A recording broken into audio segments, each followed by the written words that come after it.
নমস্কার। Arogyam health care পুরুলিয়ার তরফ থেকে আমি ডক্টর পঙ্কজ সিংহানিয়া, এমডি/এডিএম এন্ডোক্রিনোলজি। আমি একজন সুগার, থাইরয়েড এবং হরমোন রোগ বিশেষজ্ঞ।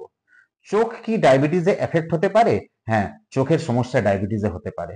এতটাই সমস্যা হতে পারে যে আপনার দৃষ্টি পার্মানেন্টলি চলে যেতে পারে, আপনি অন্ধ হয়ে যেতে পারেন। ডায়াবেটিসে চোখে ছানি পড়ার প্রবণতা বেশি হয় এবং অল্প বয়সে ছানি হয়। এটা তো সহজ হলো, ছানি চিকিৎসা করে বা অপারেশন করে আপনি ভালো হয়ে যেতে পারেন।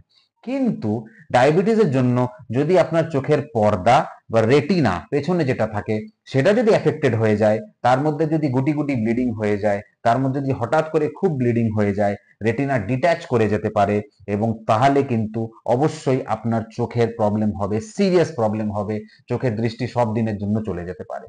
তাই আমরা সমস্ত ডায়াবেটিস পেশেন্টদের বছরে একবার অন্তত রেটিনার স্ক্যান করা বা রেটিনা চেক করা বা ফান্ডাস স্ক্যান করতে বলি। তাতে যদি সমস্যা থাকে তাহলে চোখের ডাক্তার দেখবে, না থাকলে আবার সামনে বছরে সেই ফান্ডাস স্ক্যান করা উচিত।